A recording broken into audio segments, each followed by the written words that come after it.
Hey everyone, just want to encourage you to find us on your listening platform and give us a rating. Anywhere you listen to that has a rating system, go on over and give us a rating and maybe leave us a review. Let us know your thoughts. These ratings really do help. Thank you so much for listening. On to this week's episode. Yo, guys.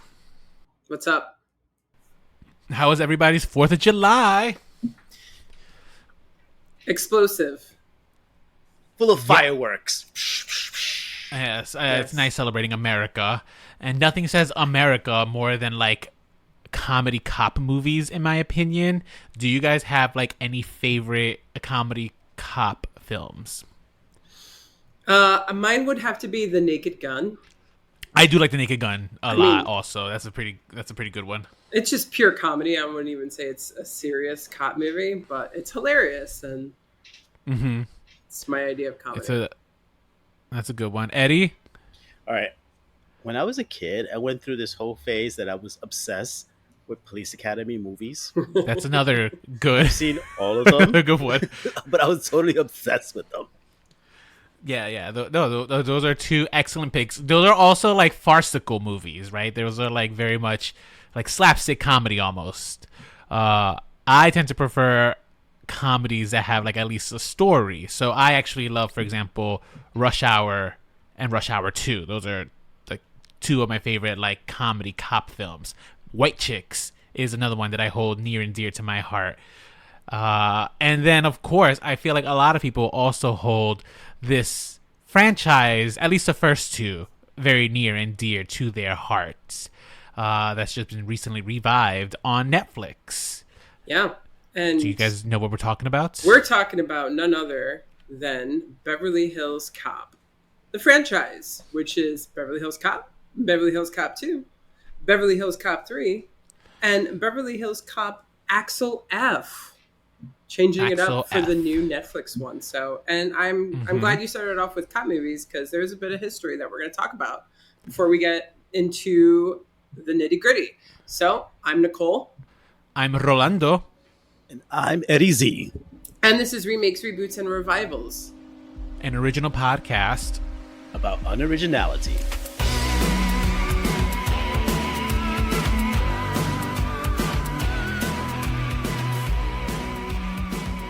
It's nice to be back to normal. Last week we got a little thrown off for Inside Out 2, which Eddie was not here for. Right. No. Yeah, you missed out. It was a good episode. It was. I know. And I felt like there was no one really there to push back on some of your opinions, Rolando. What?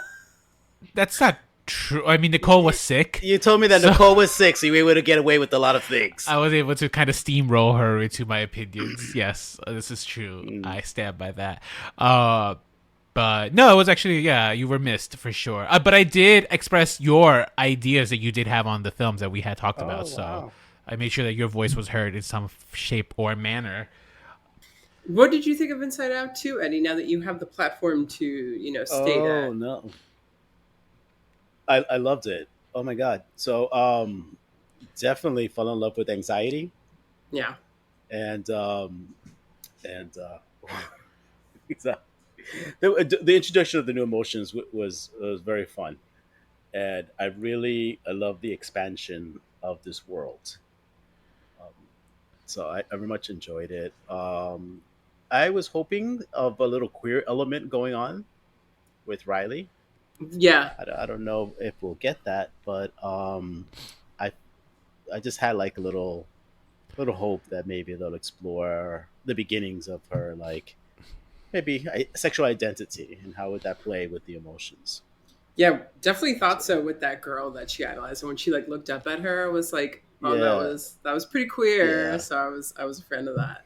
Yeah. So maybe in the third one. Once again too, it's like Riley's the one with the emotions that represent in two genders, or seem to represent in two genders, and everyone else doesn't. So I just found that interesting. Yes, it is very interesting. Before we begin, I placed a call to action. I wanted to hear your horror stories of the movie theater experience because I expressed mine last episode, and I got a few. So I'm going to read some of the ones that people shot at me. I'm not naming any names, so everyone is anonymous. But let's see. One of the responses was, some old lady with kids were just sitting in my pre-assigned seats. Kind of like the frustrated face emoji. I just sat two down in the row. It's just not worth it. First of all, if they're pre-assigned seats, it is worth it. This is worth the altercation. So shame on you for not standing up for yourself. I would have stood up for myself and kicked them out of my seats. Would you not have? Like, what would you have done? Would you just let these people slide? It depends. Was it a completely crowded theater and there were no other seats? Was it just like a seat or two over and I had the same view? You know, I pick my battles. I pick my seats unless it's like a packed theater and I don't have much of a choice. I pick my seats with intention. Like Inside Out. No, it was a situation. Yeah, that was, unfortunately, I was just stuck. We were in like the shit row and I still got stuck next to shittier people. Circumstances, that's all. Let's see. This was an oldie, right? Because this person says, there was a guy at Legally Blonde. I had to yell at him because of their cell phone use. Right? So, I mean, this goes back, obviously, sometimes. And, all right, I'm 100% with you on that. I got into a physical altercation with some loud moviegoers. I'm not proud of it, but it was self-defense. I never go to a blockbuster movie until I know the theater won't be crowded. Are you guys like that? Like, do you guys try to avoid the movie theater crowds, or do you guys prefer to go with the theater crowds? It depends on the movie. Again, it depends on the movie. Yeah, sometimes I do like the knowing that it's going to be an action flick and get the energy of the crowd. So... Let's see another one. I had a man pass out next to me and snore so loud. Haha. Now I go to iPick when I don't feel like dealing with people at the theaters. I don't know what I would do if someone fell asleep on me. And I did once go to a movie where someone was snoring. It wasn't you, Eddie, but there was an experience that I feel like not that long ago. Someone was just straight up just snoring next to me in the theater. Again, etiquette. Like, the etiquette has just gone out the theater. And one last one.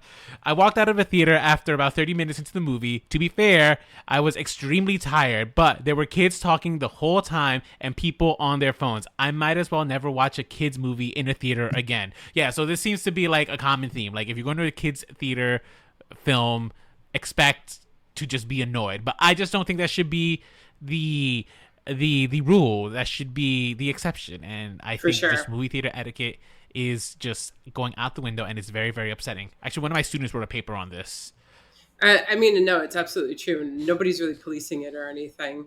I remember I went and saw Haunting in Venice back in September, and somebody was snoring there, and everyone was kind of like looking at each other. And it's such an awkward place to be in because, you know, what do? Do you, like, first of all, you got to find that person who it is and then like wake them up. But again, these seats are very comfortable. People are practically laying down. So a lot of people, especially the older folks, they probably can't help but fall asleep. I'm not like blaming the movie theaters, but they've made it incredibly comfortable. And now people are overly comfortable. So it's kind of a double-edged sword. Give me back those old seats that hurt my ass after an hour. Oh, my God. Yeah, those. That they're so worn in that you know that it's not really a cushion anymore. It's just like a material over some wood or metal. Yeah. There's got to be a happy medium. I love my reclining seats, but I mean, guys, we are shelling out nowadays, especially, a lot of money to go to the theater. You really want to sleep and snore and disturb other people's time. Seriously. You know what I mean? It's just so inconsiderate. It's monstrous behavior. I think this is my stance. Like, if I were running for president and I know we had two very unlikable candidates, this is my stance. I would just be like, yeah, we're gonna fine and, like, you know, a 3-strike system. 1 strike, fine. 2nd strike, prison. The 3rd strike, exile from the country. Yeah, send them somewhere that they don't care about that stuff in movie theaters. Like, I don't know. Any country that has that, I suppose. Well, yes, it was a lot of engagement on that post because it's true. People are fed up and stuff. So I'm glad you started the campaign for change, Rolando. Keep that going. Thank you. And give us updates. Maybe tell us about your experience with next week's episode. This week, you don't really have an experience to share because this was a straight to Netflix. Do you guys think that was smart, or should this have had a theatrical release? I actually think it was smart. Yes. It was smart to make this a straight to Netflix, and it just makes for a much more pleasurable viewing activity, but also at the same time, it lowers the bar of not what to expect, but it lowers the bar of like, it makes a mediocre movie better. Does that make sense? Like, it makes a passable movie much more easy to digest because I didn't pay extra for it. I just streamed it at home at my own leisure. I do agree, actually. Your expectations are, when you just put on something on Netflix, that it's just not going to be like, oh, they didn't send it to the movie theater, so it's probably not going to be any good. So I would agree that like you kind of go into it not expecting much. And out of the gate, this movie got pretty good reviews for an original Netflix release because Netflix movies haven't been getting the best, like with Irish Wish. First one that comes to my head. The new Nicole Kidman, Zac Efron movie hasn't been getting that great reviews. A lot of the films that get... Oh, yeah. I heard that one was just not good. So a lot of the films that get put straight to streaming. Although Hitman was good. I enjoyed Hitman, but that was haven't seen it. Yeah, that's like not getting a lot of attention. I think this is... A lot of people are aware that this is out, which is kind of crazy because it wasn't like talked about for like a while, and yet like the week before it came out, everyone was talking about it. So somehow it caught on, and now now that it's out, people are watching it, you know? So it's true. Yeah. I wasn't, I don't remember seeing like a big press tour or anything. Yeah. I don't remember seeing like Eddie Murphy and like making the rounds, like promoting the movie, you know, nothing showing up on my social media feeds. You know, the only reason we're covering it is because we need the content. And well, and this is a beloved franchise too, so it is. Well, except for the third one, we can all agree the third one is the worst of the three. Yeah, they even made a joke about it in the movie. They even made a joke about it in this one. Yes. Yeah. So, I thought it was a funny joke for sure. And I just want to get into a little bit of history. When it comes to the cop movie, and would you say this is a cop comedy? Would you say this is a buddy cop? Would you say it's both? No, I don't think this is a buddy cop movie. Yeah. This is definitely not a buddy cop. I think the second one is more of a buddy cop movie. Yeah. I mean, yeah, well, because the friendships are very much, they're ingrained into that relationship in the second film. There is a tad of it, but it's not like what draws it. And like Judge Reinhold is in every film after this, you know, so he becomes an integral part of the story. But, I never realized he looks a lot like the guy from How I Met Your Mother. He plays Marshall. Jason Segel? Yes, they look like they could be like siblings. Yeah, or that they're cousins or something. I kind of see it. Uh-huh. I kind of see it. But, 80s, they gave birth to the genre of like the cop comedy or like even the buddy cop, both of these movies. Because if you think about pre-code movies, 30s, 40s, 50s, 60s, cop movies were like detective movies, private eye movies. And they were more serious. There weren't a lot of comedies. And if they were just straight up spoofs of the more serious films and the film noir films. Code gets lifted. Now you can show sex. Now you can show violence and blood, drug use, all this stuff. The cop movies that started coming out, anti-heroes. Yeah, the cop movies that started coming out in the 70s, if you really think about it, they're grittier and they're way darker. And they're not very funny. Dirty Harry. Yeah, they show the underbelly of like law enforcement. Chinatown, Serpico, right? Like these are the big cop movies that you think of. And they're not even that many because I don't think the 70s were interested in portraying cops as heroes. And if they were, maybe even anti-heroes. So something shifts though in the 80s. You could say it was the Reagan era. You could say that it was the conservative kind of backlash that happened with the 80s. But cops started becoming huge heroes in cinema. And it really kind of pivotal films. I'm not going to say it began with these films, but the two pivotal films are actually two Eddie Murphy movies, which are 48 Hours and Beverly Hills Cop. They both came out in the early 80s. Police Academy also came out in the same year as Beverly Hills Cop, 1984. And I think all of that just kind of then, it was like after that, the floodgates were open. You got Lethal Weapon. Which is a comedy, right? Like Lethal Weapon. It's sort of, it's comedic-ish. It has comedy, but I feel like it's more of an action film, right? Yes, but you could actually also say that for Beverly Hills Cop, even though comedy is very important. That's true. It's Yeah, not as yeah. important for, I guess, Lethal Weapon, even though, Mm-hmm. but whatever, buddy cop for There are sure. funny moments. Yeah, Yes, there's definitely a buddy cop film. Did Yeah. you guys definitely. know that Sylvester Stallone Yes, was yeah. supposed to be In what? he was supposed to do Beverly Hills Cop. Who was he supposed to be? Judge He He Reinhold? was supposed to had be no Axel hair. Foley. It was Axel Yeah. Foley. No way. 2 weeks Yep. before 2 weeks before production, he said, "I don't want to do this." Yeah, That's- and he took The comedy whatever- wasn't him. He did, yeah. He wanted it to be more straightforward, wanted to be more action. Took all the stuff that he, suggested for the script, and then ended up making a movie that became Cobra.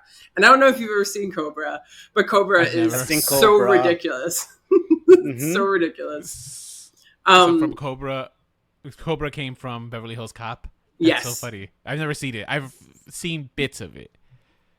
It's if you're a Stallone fan, you should check it out. If you just like ridiculous action movies from the 80s, you should absolutely check it out. And if you don't like any of those things, pass. No, I'm not a fan of Stallone, to be quite honest. He's not for everybody. So, but yeah, certainly not for me. other 80s cop movies, Die Hard. Die John Hard, McClane yeah. has quite the sense of humor. Even this is 1990, but Kindergarten Cop to an extent. Even Schwarzenegger became a cop. You got Running Scared, Tango and Cash, Midnight Run. It's just kind of, it doesn't stop. And it takes up a lot of the 80s and early 90s. So this was kind of, it was huge. This movie was huge when it came out. And it was the second highest grossing movie of the year 1984. We've covered a lot of properties from 1984. The only film that beat this that year was Ghostbusters, which is our third ever episode. Indiana Jones and the Temple of Doom, which we sort of covered when we did our Indiana Jones episode last year, was number 3. Yep. And The Karate Kid was number 5, which we also we've did also for Cobra covered. Kai. Wow, the Yeah. 80s just are just ripe for the taking for Hollywood. Seriously. Huh? Yeah, something about this year. And we probably will do the 4th highest grossing movie of that year, which was Gremlins, because I hear that Gremlins is going to have a new installment soon. So I'm surprised it hasn't yet, to be quite honest. I am surprised. I don't know if Joe Dante's involved or not, though. So that should be interesting. Didn't an animated series come out? I think so. I I didn't think it Gremlins? did. I think it was. Did it come out? I Yeah, know it did came out and we development. skipped it. Oh, okay. Well, there you go. That's See. right. Yeah. But that's because we wanted to hold off, I think, for the new film, because there is going to be a film. So, but Okay. so anyway, at this time, too, Eddie Murphy was just a young, like 21-year-old who was starring on Saturday Night Live. He was the star of Saturday Night Live after the original cast all left and went pursued careers. The only reason why Saturday Night Live didn't like dissolve is because of Eddie Murphy. He was like the biggest star. I think maybe Joe Piscopo and him were the biggest stars, but Joe Piscopo's career kind of after they both left did not go anywhere. Eddie Murphy blew the fuck up. And he became probably the biggest star for a while in the 80s with his comedy specials, his music, Party All the Time. Oh, I And love Party. I do love that song. it's a That song is bop. So bad, but It's a bop. it is a bop. Yeah. And then, of course, his movie career, which in the 80s was mostly Trading Places, 48 Hours, Beverly Hills Cop, Coming to America, which we also did. Covered, yeah. Yeah, he was huge. And in the 80s, he was cool. And I'm going to say it now, that Eddie Murphy's no longer cool. I don't know if you guys still think he's cool or not, but I don't. Hard disagree. He might not have the star power that he once had, but I love Eddie Murphy still to this day. I think he's funny, but I don't think he's as cool as he once was. Like he might not be as cool, but like I think, but when he does projects, like he will still like get a good project every now and then. I Am Dolomite, for example, that was like phenomenal. Like he was superb. Prior to that, I'm thinking of also like Dreamgirls when he was supporting actor. He was great in that too. I think Eddie Murphy still shines, and I think I don't think he's not like, look, we all know he did Pluto Nash, and that kind of like really put a big dent in and his Norbert, career. your favorite. And I love Norbert, so don't even start with it. All right, that's an Oscar nominated film, Okay, so I Yeah, I do love me some Eddie Murphy. Well, yeah, very no, much and so. I'm not trying to come for his acting. That's different. I think that there was something though in the '80s, like you wanted to be Eddie Murphy, and if you didn't want to be him, you Yeah, wanted to hang out with him. He just was like yeah. kind of the epitome of cool, and he just doesn't seem that way anymore. In a way, he even almost kind of seems like he's kind of angry or something whenever like he appears in things as himself, like on talk shows or whatever, or just like the vibe he gives. So I don't know, like, and he just doesn't feel the same. He still can give good performances and whatnot, but I don't know. It's Yeah, I'm I not think the he's just biggest person to call someone a sellout, but in a way, he feels I don't know. He's changed at the end of the I day don't know for that he's a me. sellout. I think it's more so that he's a star, and like similar to Beyonce, right? Like after a certain point, like you don't need the press anymore, right? Like you are above that, and he kind of is. Like Eddie Murphy is still a household name, right? Despite the limited projects he has done, like you hear Eddie Murphy and you still know who that is. And and it's like similar to Tom Cruise, right? Like how often is Tom Cruise making like the press? I can't say this. I wouldn't know, right? Like does Tom Cruise like do like a lot of press tours, or has he stopped after that big Oprah? I love this woman. No, Like he still does. He still does does. he? Yeah, Tom Cruise. That's an interesting comparison because he definitely seems like he's happy all the time, like almost Yeah, too yeah, and happy. it could be the cult, but yeah, I think there's just I think he's just one of those celebrities that like he is a celebrity. He just doesn't need to do like the celebrity thing, and with that, like when you not go into hiding, but like when you just don't need to rely on like the tabloids and like being in being on screens all the time, like right, like yeah, maybe your star power goes down, but like he still has enough of a body of work that he is still. I think you hear Eddie Murphy and you still think it's just like, oh, okay, maybe I can get excited, like what's it called, I Am Dolomite, for example. I That was just like, and that was from 2019, like that was just like stupendous, and it made me love him that much more because that was such a great role for him. But I do understand um, that there is a difference from Eddie Murphy from the '80s to Eddie Murphy of this era of this time period. Yeah. Watching Beverly Hills Cop, I it, I started remembering all the Eddie Murphy movies that I loved Mm-hmm. growing up, and it was just because he was at that time very contagious. Like his laughter, his smile. When he laughed, you laughed. When he smiled, you were just like, "Oh my, you God!" He was just like something about this guy. There's he has this magneticness about him that you want to watch, and everything he does. It's so funny because I was like looking. It's not so much per se physical comedy, but his movements and his face is makes you laugh, makes you like get into the joke that he's giving you. Um, and he has that kind of that appeal that that I've always loved in all that all these movies. And I'm like, I may have not known or appreciate the plot itself, but if Eddie Murphy was in it as a kid, I was watching it. I was Mm-hmm. watching it because I know I was gonna laugh. I know it was gonna be funny. It was gonna be ridiculous, and I loved it. Yeah, I'm looking at his like recent filmography, and after Dolomite Is My Name, he did Coming to America, which was fine, right? Not like the best film. That one was actually more so carried by his co-star Jermaine Fowler. I think he was the one who was like the standout in that film. Then he did You People. Candy Cane Lane is one of these like horrible, I think Netflix original Christmas movies, but that one has an actual devoted fan base. Quite honestly, like people love that garbage kind of holiday stuff and stuff, and and he's also got Shrek money to burn. You show respect to Eddie Murphy. He might not be cool anymore, I'm but he sorry. Are doesn't you need to be having cool dinner anymore. with him later, or do you just want to suck his dick? I would love to have dinner, but I think there's like a rule on set: you don't talk to Eddie Murphy on set. Oh my Like, god. Yeah, no, that's gross. he's like a diva.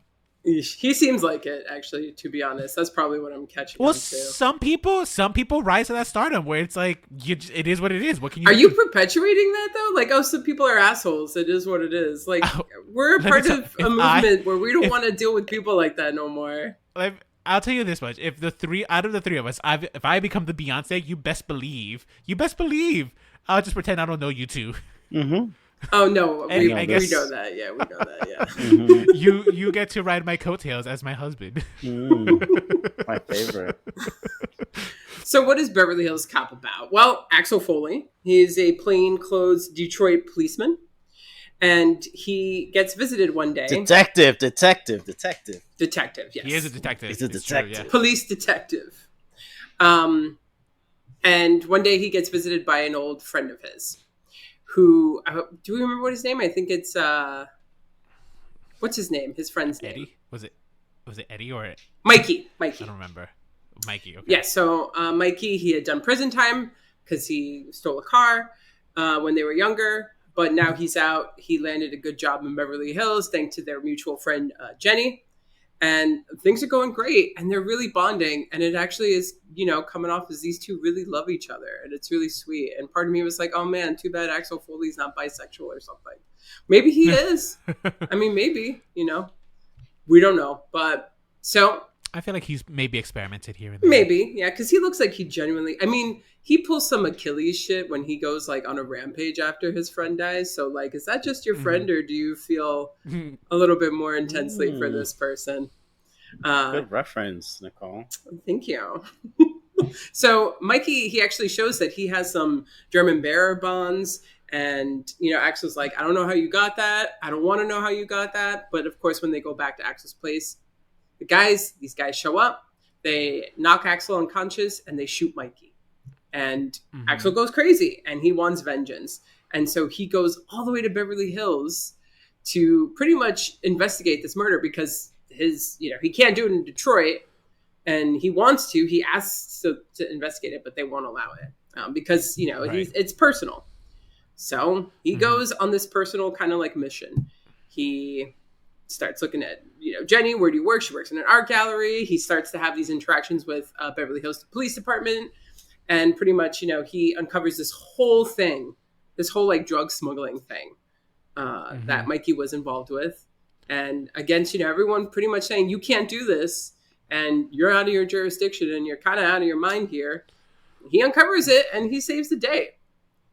And, comedy ensues in between it all. And he grows these relationships with Billy Rosewood and John Taggart, who have a very comedic relationship.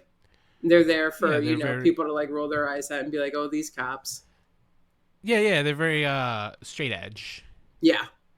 By the books. They're old school foils white guys too. Yeah. Yes. And this is like truly one of the first times in a mainstream Hollywood movie that, a black guy is laughing at white guys. And it's really refreshing, actually, to see, because for years and years before that, we did not have black people as protagonists in movies. And if they were, they usually were like maybe the sidekick or something. Like, he is the main guy. And like all these white people around him are not as smart and is not as clever and not as smooth as him. And he really pulls it off. Like, Eddie Murphy was 24 years old when he made this movie. And he pulls off this, like, detective who's smarter than everybody simply because he's got that, like, aura to him, which is also why I'm like, wow, so swagger. Cool. Yeah, he's got that swagger down. Yeah, and he's making these older white guys just look like they don't know how to do their jobs. So, are they older or are they just... they look older? So the guy who plays Taggart is 100% older, like by older, yeah. 10, 15 years. But Judge Reinhold's only like 2 years older than him. So yeah. Judge Reinhold didn't look that much older than him. He did. Yeah. Well, he's white, but he was another like huge 80s star. Stripes, Fast Times at Richmond High. Other movies, yeah, like he's a guy whose face I look at him like takes me back to 80s movies. I've never seen Judge Reinhold in anything. So I've never seen Fast Times at Ridgemont High because my Is he in Seinfeld? He was in Seinfeld? Who was he in Seinfeld? He was Elaine's boyfriend that was so into Jerry Seinfeld's parents having a good time. Oh, I do remember that character. Okay, yeah, fine. I also know him also from Arrested Development. My name is Judge. That I don't know if you Yes, remember yes, that, yeah. He Rafi. was also in the Santa Claus movies with Tim Allen, so maybe you remember him if Okay, you ever saw maybe I those. remember him But there. Yeah, there's, yeah, I mean, there's a but bunch of people who are like look familiar that you might know, like Paul Reiser's in this. He becomes a little bit more of course significant I in the know other Paul ones. Reiser. Yeah. Bronson, I don't know his name. Bronson Pinchot or something, who Yes, plays yes. Surge. Yeah. Perfect Strangers guy. Yep. I also know him from First Wives Club because my mom loved that Hmm. movie growing up, and I think he was in a Police Academy movie I don't at know. some point. Damon Wayne was in Damon it, Wayans is in it. Yeah. Mm-hmm. and this is before he decided to go bald because that hairline. Oh boy, let me tell you, that was rough. Like, poor guy. Yeah. Yeah. What do you guys think of this movie? Yeah, so I saw this movie. I mean, decades ago at this point, right? I don't know Same. if I was in the Bronx or here in New York, or here in Jersey, but I definitely remember seeing it at a pretty young age and stuff. And it was a fun movie to watch. And the second one, I think I only saw once, liked it. I eventually saw the third one, didn't care for it, right? But the first one, I think I've seen like maybe 2 times, like throughout my life, and then obviously now rewatching it for the podcast, and it still holds up. It's still like a nice, like, enjoyable, like easy breezy film, mostly because of Eddie Murphy's performance. He, a lot of the shtick in the film is like him trying to uh, get through situations, usually by impersonating different characters and stuff, and that's how he kind of gets through all these like obstacles, right? Like putting on voices, putting on different accents and stuff, just being funny and wild and different from like the Beverly Hills culture that we know, and it works. I think it works to great effect, right? Like how he got the hotel room. I think one of my favorite scenes is like when he orders food for the cops that are on the stakeout watching him, right? He orders them dinner, and then he sticks a banana in the tailpipe, and he's able to like evade, right? He's just so cool, and yeah, it really makes me, when I was rewatching this, it's just like, man, they just don't make characters like just this cool anymore, this suave, this with this much swagger. I don't think, like, everyone now is so Yeah. serious. Yeah. Or if they do, it just doesn't hit. Like it feels like they're Yeah. Yeah, trying too hard. yeah, Where Uh-huh. yeah. it feels very effortless for Eddie Murphy to be doing this. And also, he's got the Hmm. coolest name, Axel Foley. What a cool Axel name! Foley, yeah. Mm-hmm. Yeah, And I feel like he moves at a quicker beat than everybody else. Like his the way he speaks, the way he transitions from one lie to another, Mm-hmm. and starts manipulating the situation. It's just that he's moving so fast that people are just like don't even know where to look, yeah, and his comedy is like that. It's just so quick. It's so like, before you know it, you're laughing, and it's like, wait a minute, did I miss the punchline? Because it must have been hysterical because I'm laughing with you because you're laughing. So yeah. And he makes it look effortless, which is part of his charm. It's kind of like watching Fred Astaire dance, and it like looks so easy that you feel like you could do it too. But it's funny because it's like, wow, you really can just like throw anybody off or just like talk your way into anything if you just kind of go with it and dedicate yourself to it 100%. He makes it look so easy. I don't know if I could ever con people as easily or as No, confidently as he no, can. no But way. he sure makes it look like I could because based on how he does it. So, yeah, I think this movie's perfectly solid. Is it one of my favorite 80s movies? No. Is it like a bad movie? No. Is it like it's solid. I would have I loved mean, though to have seen this in the 80s, like take me yeah. back to when this movie first came out because so Uh-huh. much has come that has stolen from this, and this kind of Mm-hmm. set up such like a cliche kind of movie thing that has been referenced that I would love to see it completely with a like a clean bill of like slate, like I don't want to know anything yeah, about it. yeah, Right. And I don't know, like there's just so many cop movie parodies at the end of the day.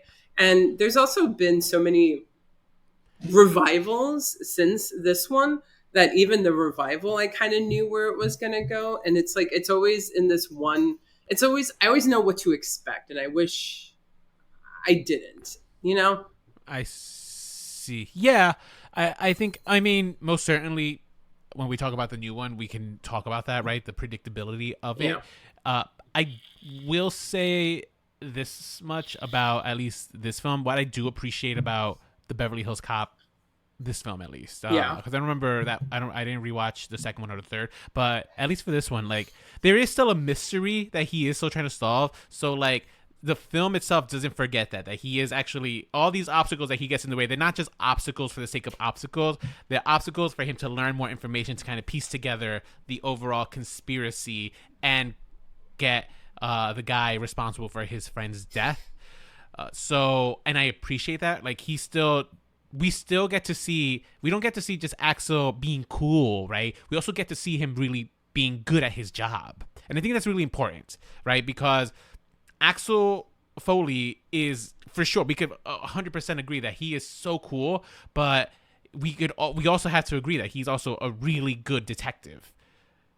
And this movie does a really good job of showing us what a good detective he is, despite the fact that he's constantly breaking rules in order to get the guy, right? I'm sure every lawyer clutches their pearls when they see the stuff that he does, but for a film character, right, it's a lot of fun.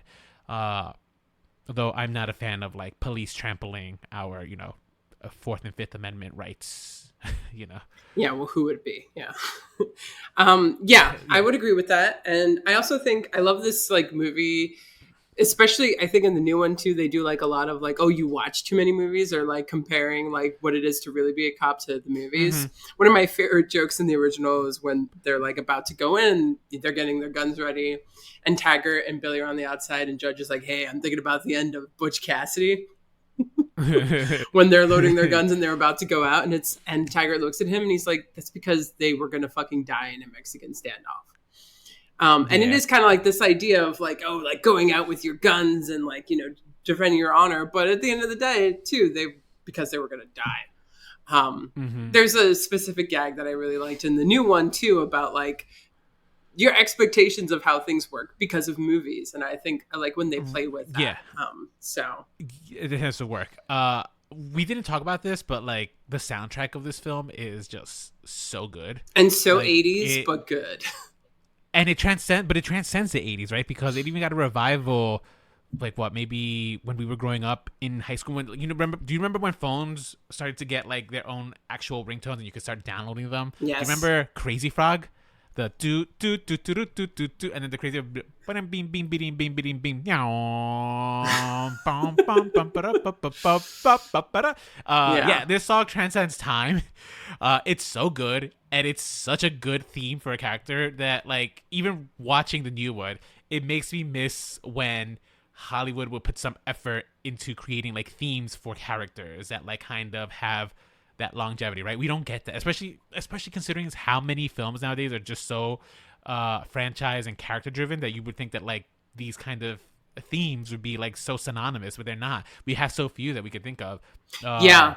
Wonder Woman comes to mind, right? Is one of the few that comes to mind as like of recent iterations, and then like the new Batman's, which when we covered in the episode, like I just love that kind of the Death March sounding kind of theme that comes with him. But like it's something that we just don't get, and like the and this song is called Axel F. It's so good. Do do do do do do do do, and they can play with it so much, right? When they're being serious, they slow it down. When it's like they're being funny, they just speed it up. It's great. It's such a versatile song, and kudos. You're right. It feels so 80s. It's so of its time, and it's just so good. Yeah. I mean, movies don't really have melodic scores anymore. They're more so like the same note over and over and over again. Like Hans Zimmer really popularized that, which kind of kills me because there's not really melodies anymore. My favorite score of the year so far is Challengers.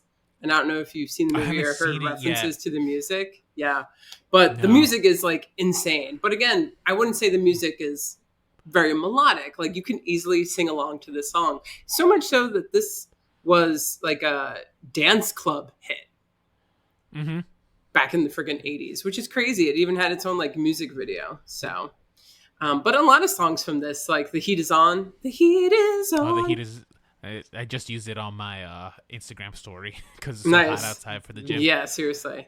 Obviously, referencing this because I had just watched both films open with The Heat Is On. Like, you know. But back in the day when like soundtracks were a huge thing, and part of the popularity of it. So different times. 30 years Different ago, times. actually. Yeah.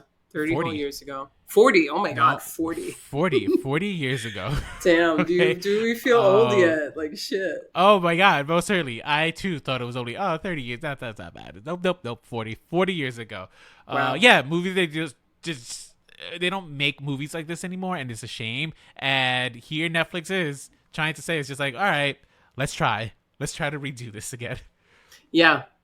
And I think they were trying to like kind of recapture like, movies that we don't get anymore, movies that you used to see and that you don't get anymore. When Top Gun Maverick came out 2 years ago and everyone was like, wow, they don't make movies like this anymore.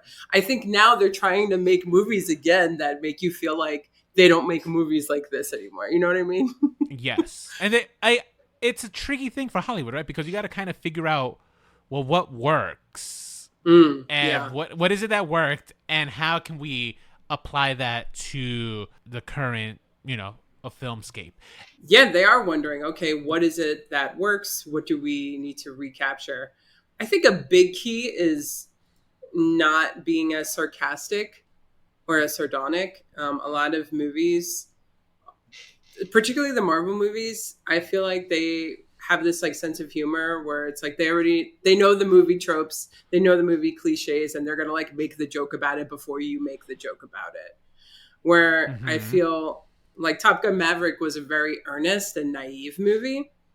And so movies that aren't like as self-aware and don't make so many jokes that are like very like tongue-in-cheek or like, that are more like corny or endearing, I think is starting to make a comeback. Especially when you have a film like Everything Everywhere All at Once, which the whole message is, let's show a little bit kindness.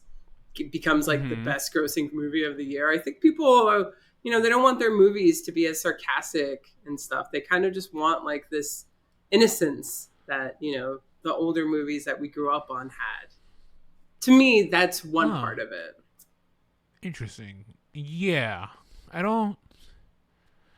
can't think of an example right now to debate you on this idea.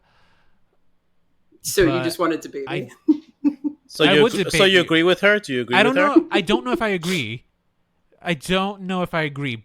But I can see the point that you're making and say it's just like, okay, that is a good point.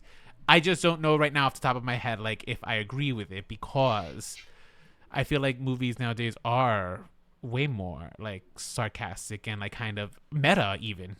Yeah, no, but that's what I'm saying. They are, but like there's these new movies that are coming out that are trying to tone that down or eliminate it. Okay. Completely. I see. Okay, all right, got it. Now I understand. Yes. Then fine. Yes. Yes, I do think that there are more movies that are trying to break through that noise and kind of just be movies, right? Not have to be so, because that's the thing. I think movies are trying to prove how, those are usually just like movies trying to prove that they're smart. Yeah. Or at least trying to be smart. And sometimes just like, you don't need to do that. Yeah, or that they're cool or whatever, and they don't need to do that. So this is definitely a movie that is story first. And it's a story we've seen. It's a story you probably can see coming. But, it's also, if you came here for Beverly Hills Cop Axel F, then you came here because you love the original film and the subsequent films, maybe not the third film so much, and they're all kind of the same thing. Axel goes off, does something he's not supposed to do, and wins the day. That's what you came for. And so you're going to get it with this one. So even though it's been 40 years since the original film, I think it's like 30 years since it, or is it just 30 years since the Wonder World movie? I can't tell. Because I don't know how old his daughter is, and I don't remember. 32. His daughter's 32. Okay, Yeah. 32. I think canonically, it's Canonically, it's been 40 years since the first film. Okay, so it's Also, real time. yeah. Okay. So It's yeah, real time, 40 years later, he's still a Detroit police detective. He's still a plainclothes detective but now his friend Paul Reiser is pretty much the deputy. And he's like, I thought he was a chief. Deputy chief. Yeah, I think it's deputy chief. They're not interchangeable terms at all. Yeah, no, look it up. Deputy chief is a term. Deputy. No. What's it called? He's the actual. I think he's the chief of the department. Deputies tend to be. Oh, I'm thinking sheriffs. Sheriffs, for example, tend to be like elected officials. I don't know what No, a deputy does. chief deputy is a Deputies. rank/title used in American law enforcement. Yeah. Oh my god. Okay. So what is? So is he a chief deputy or is he just a chief? What doesn't matter. The point he's higher up than Axel because Axel's still like just doing like that's the main crux of like. Well, we're their talking that he's relationship right Axel's now. boss at this point. He's Axel's boss, but and Axel is currently like still kind of doing that like work that most people wouldn't associate with his age.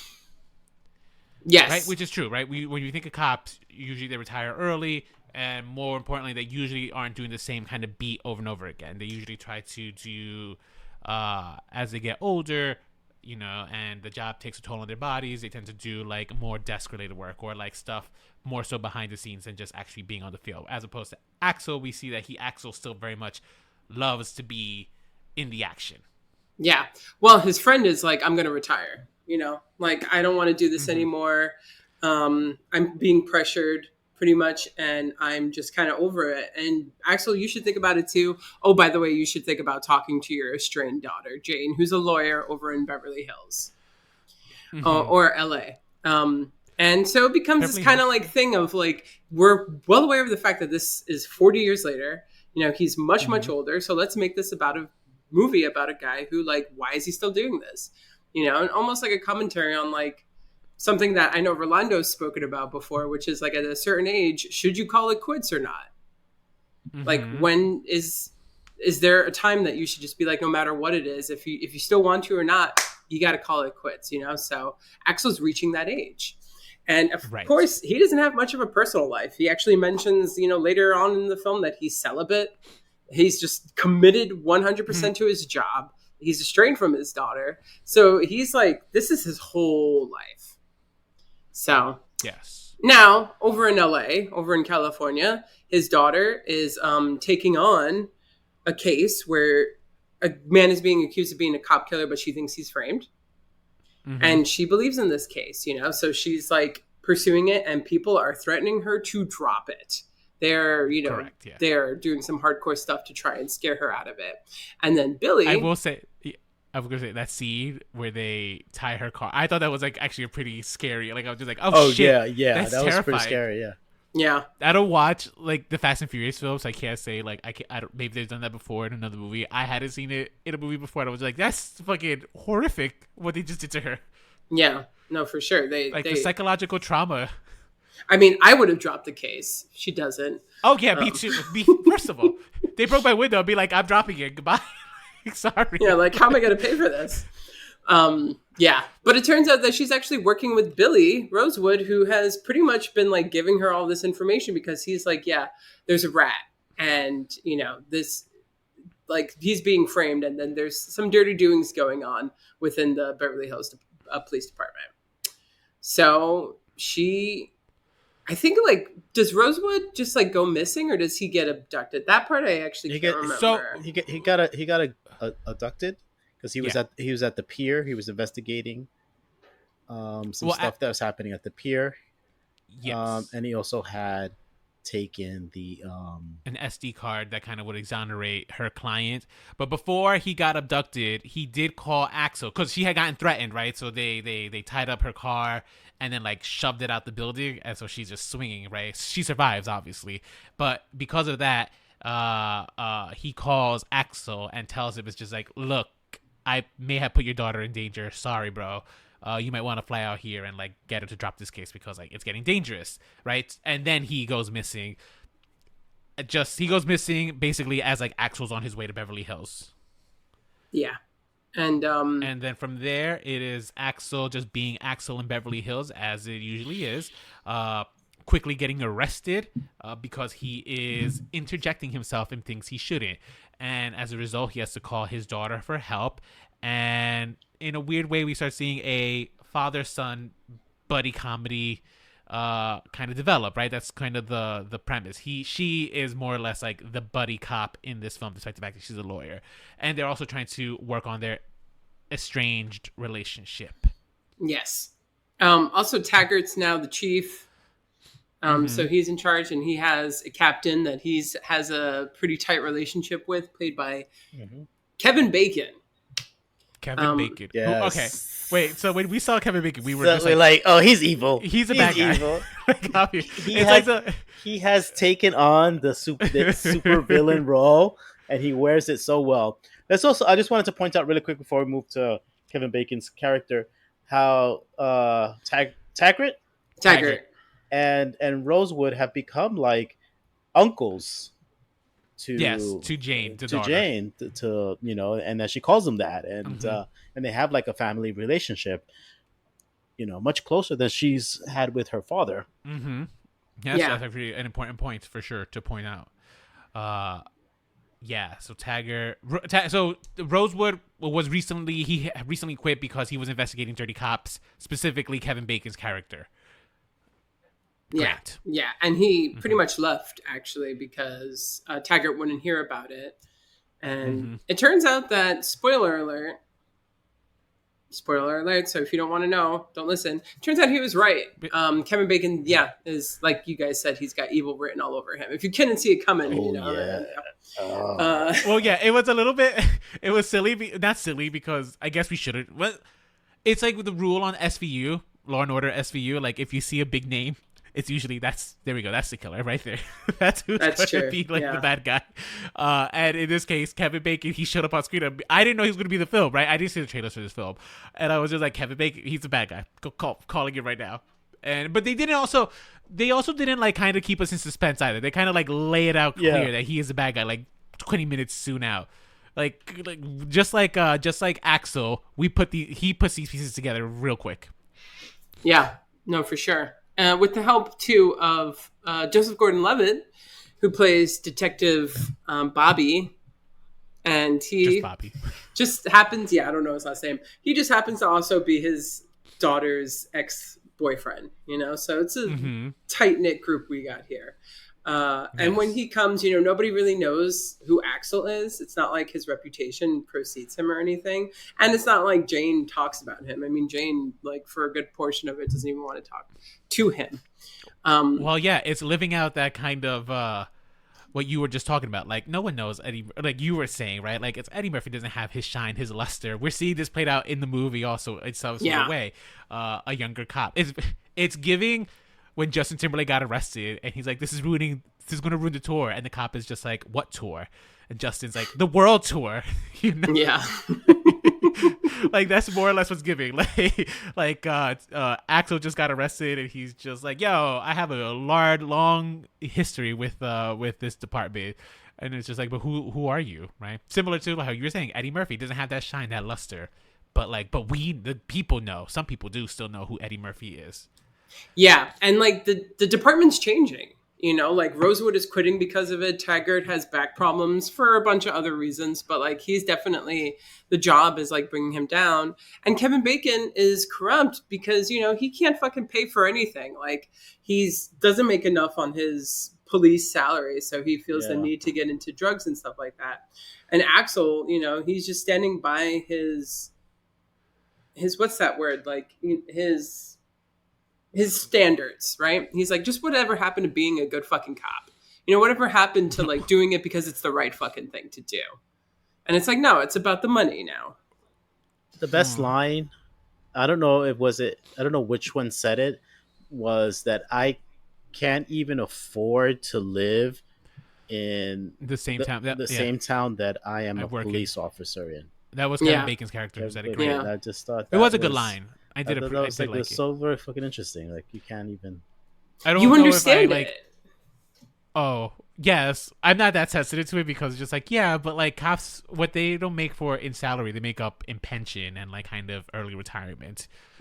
So, but the funny thing is, nobody's retiring. None of these guys are retiring. They're in their late 50s and 60s. They're not retiring. Like my cop friends, some of them have already retired because my cop friend, 40 years old. She's like, I retired already. Like, I'm like doing like security. I'm doing side gigs, but yeah, it's got to be worse in California then or something. Like shit.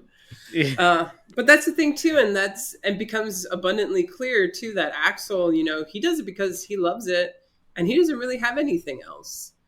This is kind Mm-hmm. of like all he knows, but it shows we've seen so many cop movies of corrupt cops, and we've become also a culture that sees a lot of antiheroes and people making bad decisions, but us understanding why people make bad decisions. So here's kind of now going back to the old school kind of character who did something because it was the right thing to do, and Yes, I.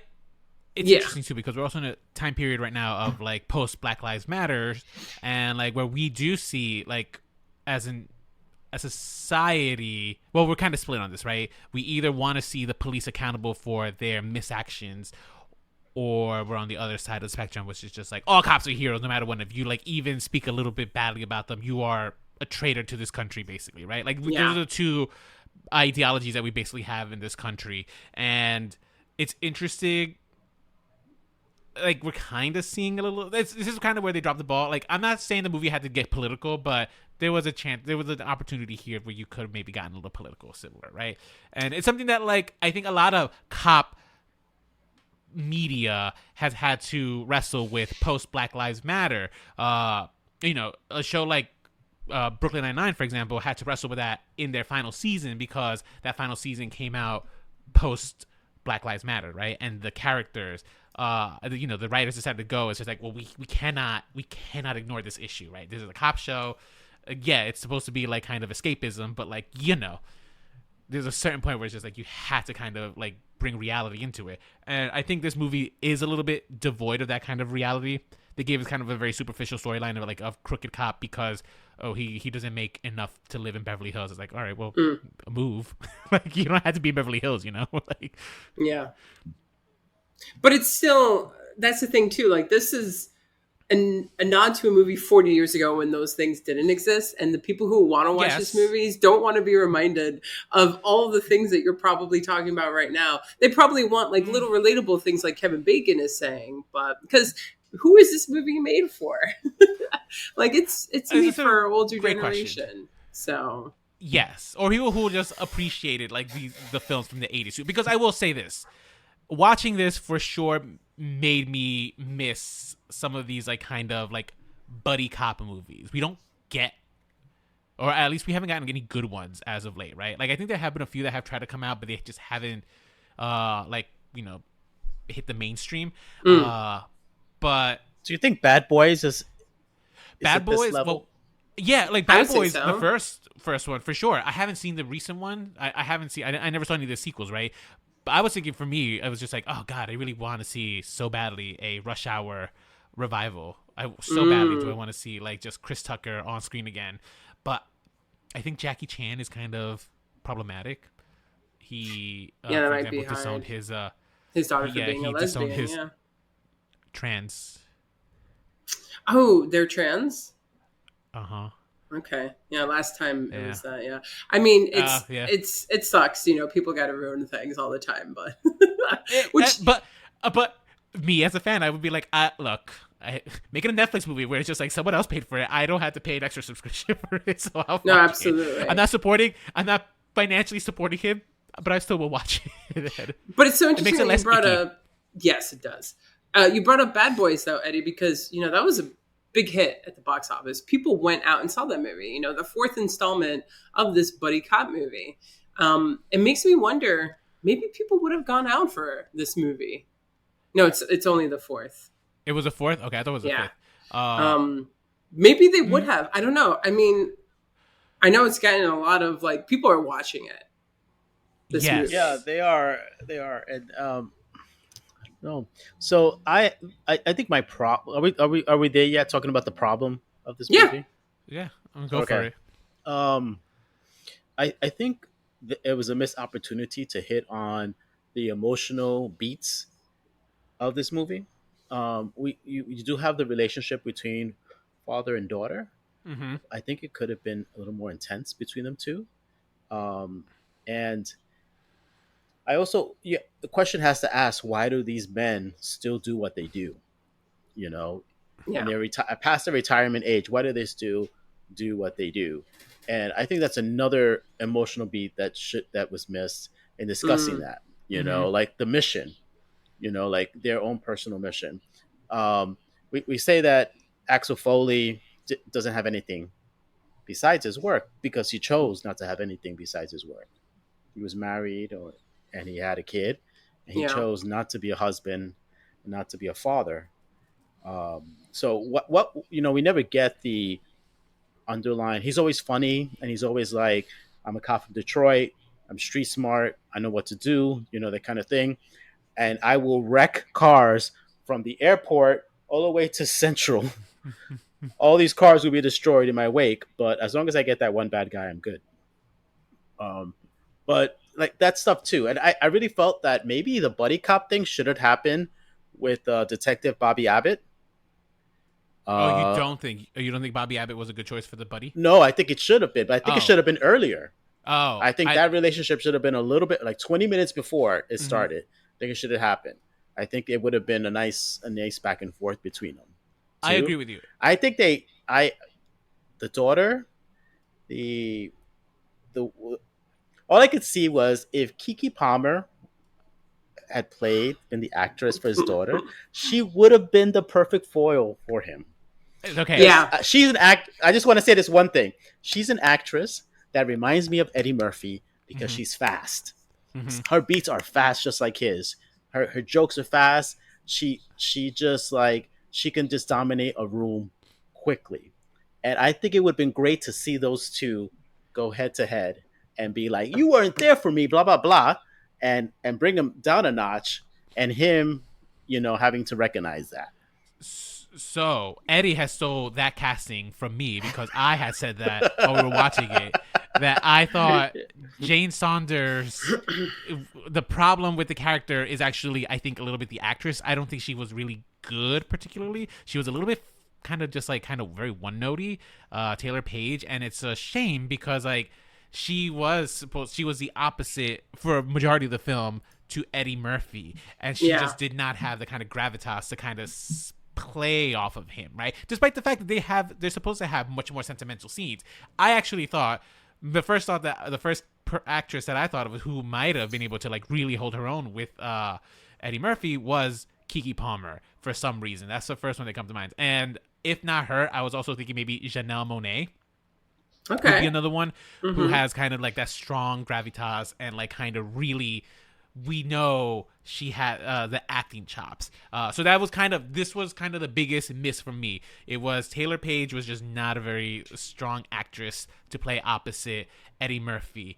She just so kind of like just very very one note ish, and I wasn't feeling it. I did enjoy Eddie Murphy and Joseph Gordon-Levitt scenes together. I thought they had good chemistry, and it it always works when you have that the straight edge guy with Eddie Murphy's like kind of recklessness. Yeah, That's absolutely. where a lot of the comedy comes from, and like Joseph Gordon-Levitt, that's one of the actors that I'm dying for him to have a comeback. I actually think he's good. I like his work and stuff, and it's just like he just hasn't had like a big break yet. We see him in like every now and then, like here and there, but like he's not. I feel like he needs that big break and stuff. Yeah. I I agree with you guys. And if to take what Eddie's saying about like, oh, it needed strong emotions, it either needed like more to dip into the emotional part of it, or on the flip side, it needed it to be just not there at all. Because it wasn't present in the earlier films, and this story doesn't really need it. And so it's like, okay, Axel's an absent father, and he needs to learn to be a better father. You know, I've been a father as long as you've been a daughter, and that whole thing. I was like, what the fuck is this? I did like that line though, because it's true. It's Like but it's also like you're an adult, they're a child. Yeah, yeah, you're an adult. Yeah. Like, Yeah. but I think that it could have actually, like what you were saying, Eddie, maybe he could have had the thing with Bobby earlier. Maybe the whole buddy movie could have been him and his daughter, especially if they had like cast someone who was a little bit stronger. Or maybe just could really be like the, Abbott to his Costello or whatever. So the movie, it was a little like cliche, right? It was very cliche. Yeah. We knew exactly, the predictability was kind of all over the place. We knew exactly how it was going to end. Mother and father and daughter reconciled and all this stuff. I think that it just didn't need, like, I think sometimes movies think they need these things, and I would have loved to have seen this movie be like, no, we don't need this. We just want to have a good time. Because I think everyone who came for it wasn't kind of looking for like this self-reflective Axel Foley. I'll tell you my favorite joke in the whole movie was when they went with Serge and his new assistant. And she's like, oh, your name's Axel? My name's Ashley. If you put our names together, we'd be actually. Yeah. I thought that was actually really funny. I was so happy when they brought Serge back.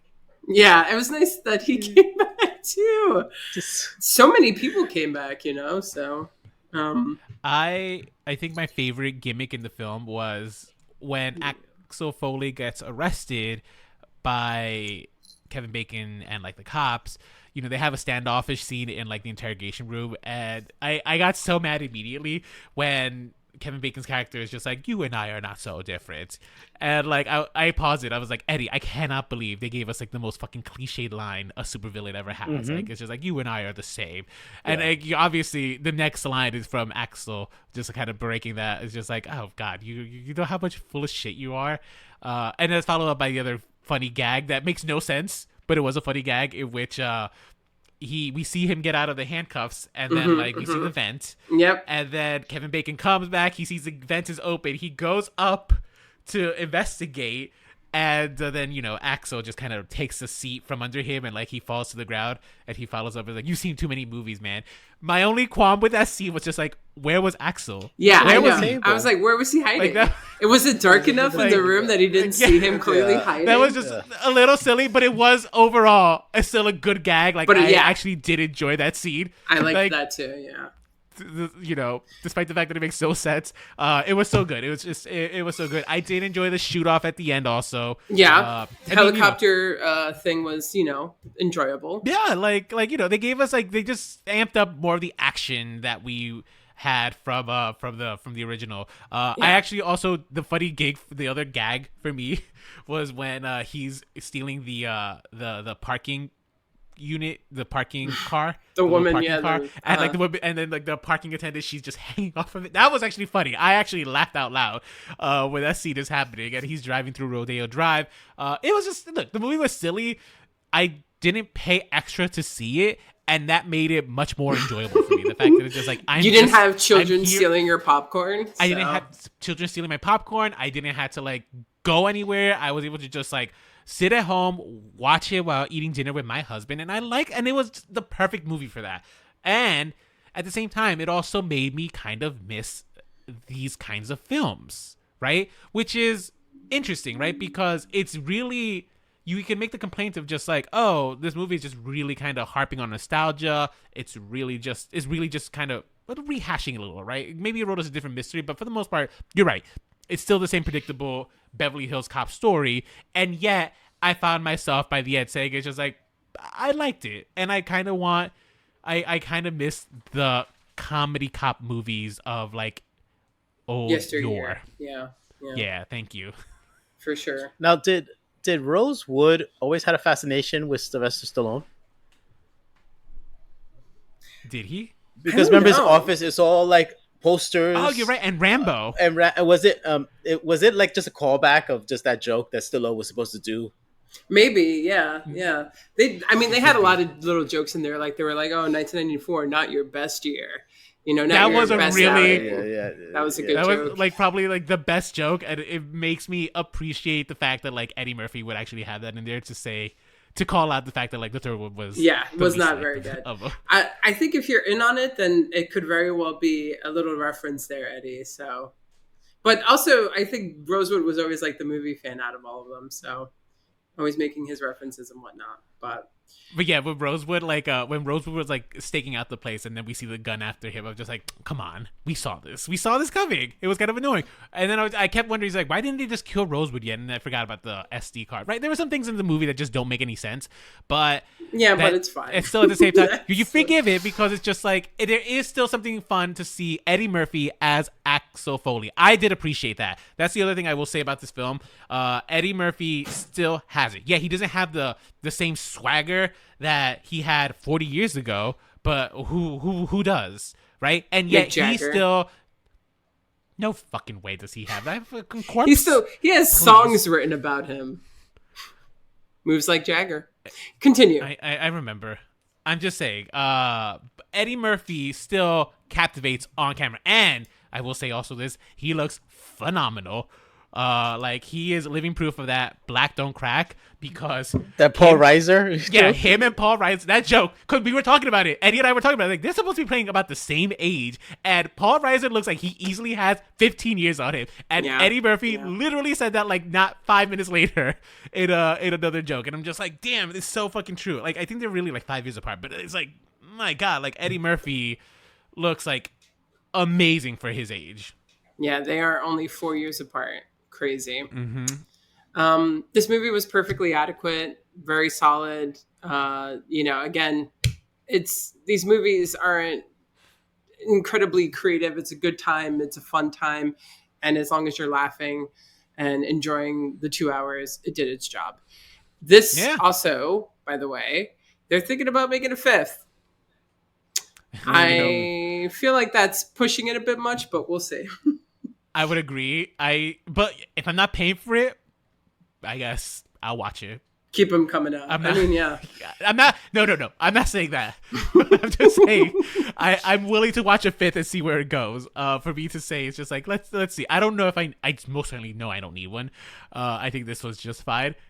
I will watch the fifth if like you recast the daughter. If you give me Keke Palmer, okay, I'm in. You know what? Well, write a whole new character. He has a secret daughter we don't know about. It's Keke Palmer. Yeah, seriously. I hope they're listening, because Keke Palmer is great.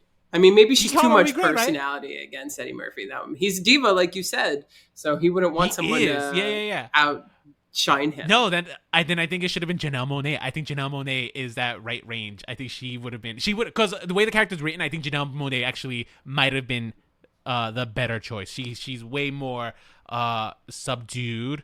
And like wouldn't necessarily she can just act. We know she can act, and she would not steal Eddie Murphy's like thunder, but she would still be able to hold it down against him.